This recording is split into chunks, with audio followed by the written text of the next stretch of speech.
Ladies and gentlemen, welcome to the 15th treatise. Today we shall be looking into the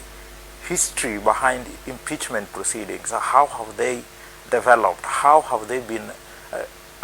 been held in different jurisdictions? We shall actually be looking at the position in the United Kingdom and subsequently the position in the American jurisdiction before finally at part B delving on the position in Kenya. Now, you will realize that impeachment proceedings, as it were, are those avenues through which the doctrine of separation of power can be put in place, essentially by ensuring that the legislature does its job in terms of counter-checking how the executive works and to some extent also how the judiciary works in certain jurisdictions. I shall start by looking into the position of the United Kingdom, and you will realize that during the Stuart England period within the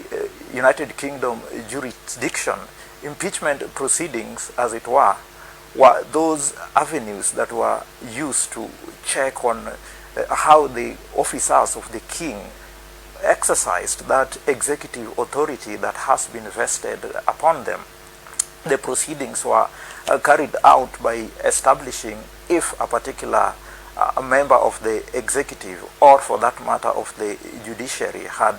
as it were, committed, that which could be described as a serious crime, or that which can be described as a misdemeanor or even a treason. Now, these three grounds, these three nature of offenses had to be established before, the legislature, as it were, could then exercise its authority to impeach this particular individual. It is important to realize that within that jurisdiction, there were two facets through which the proceedings would be carried out. There was the first stage that was done by the House of Commons, which would, as it were, exercise its authority to impeach this particular officer. In most instances, it is said that the impeachment at the House of Commons basically factored in mind political issues, political grounds. After the House of Commons had carried out its duty, it would then submit the articles of impeachment to the House of Lords, which, as it were, would then carry out a trial on this accused person with the House of Commons acting as the accuser. It is important to note at this stage that the House of Lords would then act as the judges, and it is also important to remember that within the judicial structure in the United Kingdom, the House of Lords formed part of the apex within the structure of the judiciary. And in fact, why the role of the House of Lords was important was the fact that it sought to establish that, and it sought to ensure that impeachment of public officers had to be pegged, had to be based on the fact that that particular public officer acted in breach of what can be described as the law as it then existed, and not basically based on political questions. In fact, if you check the trend in terms of the development of impeachment within that jurisdiction, it will be interesting to note that quite a substantial number of impeachment proceedings did not proceed beyond the level of the House of Commons, principally because they failed to meet the threshold that was set at the House of Lords, which, as it were, would then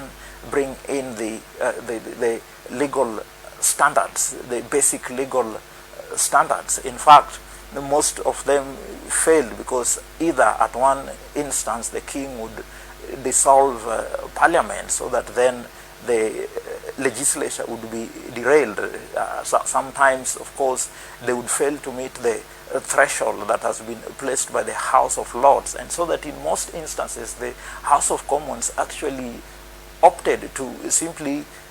carry out the impeachment, to at least send that political statement, but then deliberately opt not to push the impeachment articles to the next level at the House of Lords, where in most instances the same would not see the light of the day. In fact, one of the most interesting impeachment proceedings that occurred then in the Stuart England was in the impeachment of the Duke of Buckingham. Now, what happened is that after the House of Commons had done their duty and in fact impeached this particular gentleman, at the next level, because this is a person that had the confidence of King Charles I, what the king did was basically to dissolve Parliament so that the entire proceedings, as it were then derailed, and they could not then move it to the next level of the proceedings. But even more fundamentally is the fact that it was then realized over a long period of time that the proceedings, as it were, did not meet what would be called that legal threshold. The legal threshold in the sense that the political questions which were mainly advanced and adjudicated and assented to at the House of Commons would then not meet that legal threshold which the House of Lords felt would be sufficient to interfere with the, as it were, political career or public career of these persons who had been subject to the impeachment vote. So that in the end of the day, over a long period of time, the United Kingdom ended up discarding this notion of impeachment proceedings. It would, however, be interesting to note that even as the UK shifted away from that procedure that they had initiated centuries back, one of their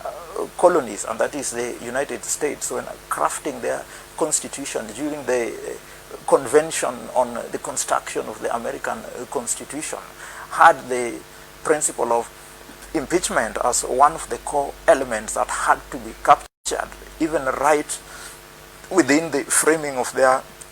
legislature. It is important to note that during the discussions on the during the conventions, one of the questions that arose was how the impeachment proceedings were to be carried out to act as a check on the executive and as well on the judiciary. Part of the debate ranged on how would the same be carried out, which body would be entitled to actually handle the process, in as much as it was agreed that at the first instance the House of Representatives would do the role of impeachment. But then the next question, the next part that brought a lot of debate was how the same would then be handled at the next level, which is at the Senate, where the accused person in this case would then be subjected to a trial. The question was, would it not be proper if the same was to be handled by a person, a judge, a federal judge? And after a lot of debate, of course, compromises were made, and as captured in the articles done by one of the framers, that is Hamilton, it was finally agreed that indeed that role had to be vested on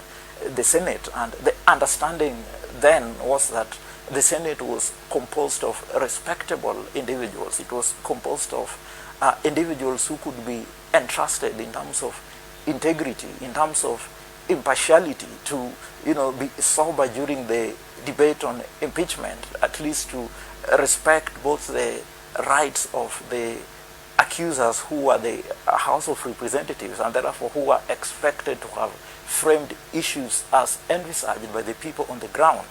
and also to respect the rights of the accused person, the public servant, who at that stage would be presented before the Senate. And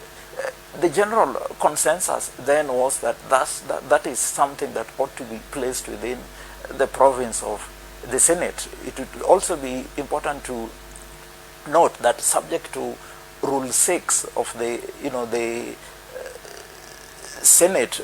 proceedings in the American jurisdiction, in fact, one of the other core questions that was raised was how would the Senate in exercising that jurisdiction, even go about exercising its mandate. One of the questions was that would it be proper for the same to be exercised by the Senate sitting as, a plenary, that is the entire House, or would it be proper if the same was subjected to a select committee, a committee selected by Senate to research, interrogate, and try, then to ultimately present its findings to the House? And it is important to note that in the end of the day, of course, after factoring in so many factors, so many occurrences, for instance, the fact that open plenary sessions was always represented by, amongst others, absenteeism, even amongst the Senate members, then it was concluded that it would be proper and fit that the Senate should then appoint a few members of itself who would then constitute a committee, and that it's this committee that would try the individual, and this public servant would be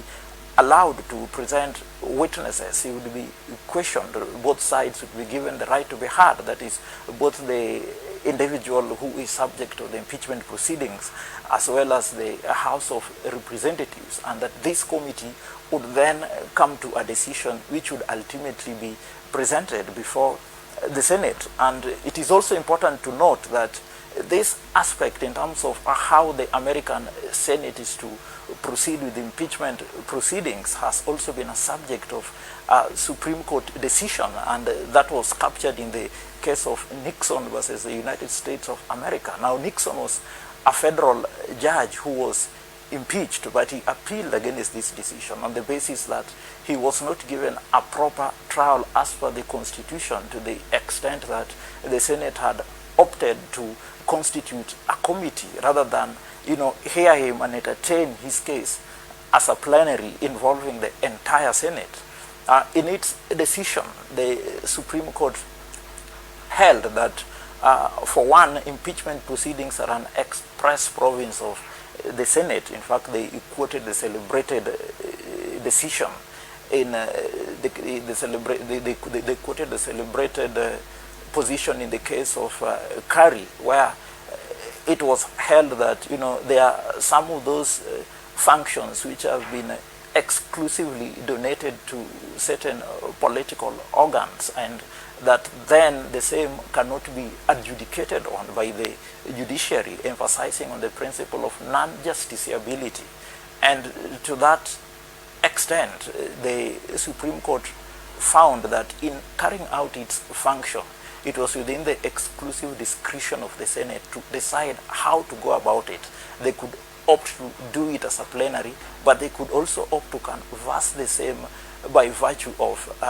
selecting a committee to handle the same. And why all this is important is the fact that we find that within the American jurisdiction, there is a sense in which it has now been accepted as, that for one,